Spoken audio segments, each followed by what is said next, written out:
Corrie ten Boom pernah mengatakan sebuah kutipan yang dalam sekali, "If you look at the world, you will be distressed." Jika engkau melihat ke dunia ini, engkau akan tertekan. "If you look within, you will be depressed." Jika engkau melihat kepada kedalaman dirimu sendiri, maka engkau akan muram. "If you look at God, you will be at rest." Jika engkau melihat kepada Tuhan, maka engkau akan mengalami kelegaan. Melalui kutipan ini, ada pesan penting yang ingin memberitahukan kepada kita bahwa dunia bisa memberikan kepada kita ketertekanan. Bahkan diri kita sendiri bisa mengantarkan kita kepada sebuah kemuraman. Tetapi Tuhan akan mengantarkan kita kepada kelegaan. Saya Nikolas Kurniawan menemani di dalam sabdanya menyapa kita hari ini, dan beberapa hari ke depan kita akan bersama melihat dari Mazmur 121.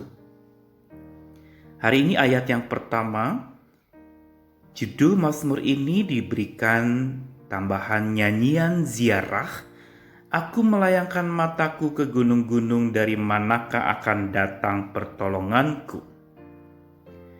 Mazmur 121 bersama dengan mazmur-mazmur lain mulai dari 120 sampai 134 disebut sebagai nyanyian ziarah. Apa maknanya? Nyanyian ziarah dalam bahasa Ibrani digunakan kata shir hama'alot, yang artinya nyanyian pendakian atau nyanyian kenaikan, atau ada juga disebutkan sebagai nyanyian selangkah demi selangkah. Ini berkaitan erat dengan kebiasaan orang-orang Yahudi waktu itu bila mau beribadah ke Yerusalem sebagai pusat ibadah mereka, harus melewati jalan mendaki yang tidak mudah. Jalan yang cukup rawan karena ada banyak penyamun-penyamun bersembunyi di gua-gua yang bisa merampok orang yang lewat di sana. Mungkin kita tahu kisah tentang seorang Samaria yang baik hati, yang di situ diceritakan tentang seorang yang pernah dirampok di jalan menuju ke Yerusalem.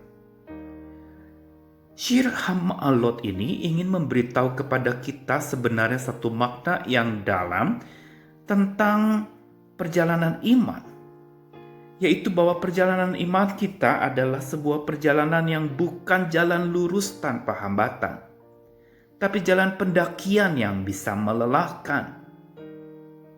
Dan karenanya di dalam pendakian kita tidak pernah bisa berjalan sendiri.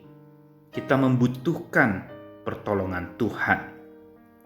Sehingga pemazmur mengawali mazmurnya dengan sebuah ungkapan pertanyaan, "Aku melayangkan mataku ke gunung-gunung, dari mana akan datang pertolonganku?" Mengapa pemazmur menuliskan "aku melayangkan mata ke gunung-gunung"? Mengapa dia melihat ke atas, ke gunung-gunung, bukan ke gua-gua tempat persembunyian para perampok waktu itu, atau melihat ke lereng-lereng bukit yang ada waktu itu? Mengapa melayangkan mata ke gunung, ke atas? Ini ingin memberitahukan kepada kita bahwa sesungguhnya si pemazmur ini mempunyai sebuah pijakan iman yang kokoh. Karenanya dia melayangkan mata ke gunung-gunung, melihat ke atas.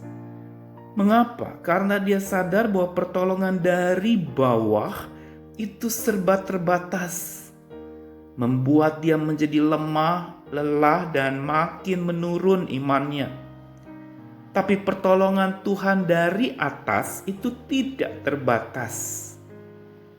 Inilah sebenarnya cikal bakal dan awal mulanya iman bertumbuh, yaitu bukan yang dari bawah, tapi dari atas atau dari Tuhan yang menaruhkan iman itu di dalam hati orang-orang percaya. Ini yang membuat kita bisa menyadari dan mengalami pertolongan Tuhan itu.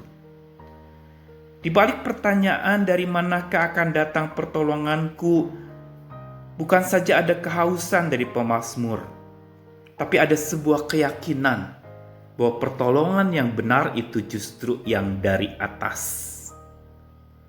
Di dalam 1 Raja-Raja 20 ayat 23-30, di situ ada sebuah statement yang menarik sekali tentang Tuhan disebutkan sebagai Allah atas gunung-gunung sekaligus Allah atas lembah-lembah. Ini yang terkait erat dengan keyakinan si pemazmur dengan melayangkan mata ke gunung-gunung, karena ada sebuah catatan sejarah Allah disebut sebagai Allah gunung, tapi sekaligus Allah lembah. Yang berarti bukan saja pada masa puncak kejayaan Dia menjadi Tuhan kita, tapi juga dalam keterpurukan di lembah kekelaman, Dia juga bersama dengan kita.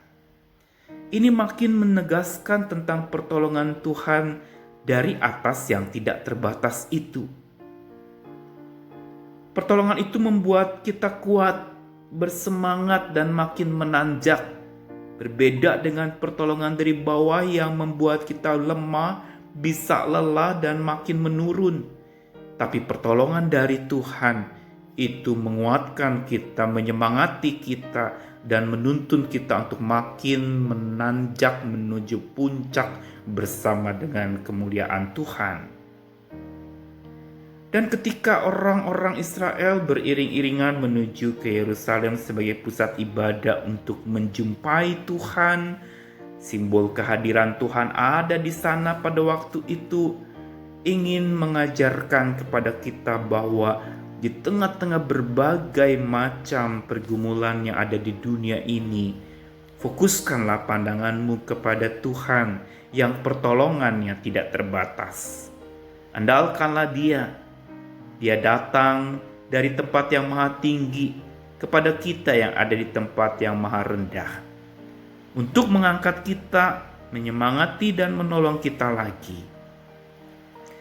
Hari ini marilah kita bersandar lagi kepada pertolongan Tuhan yang datang dari atas itu.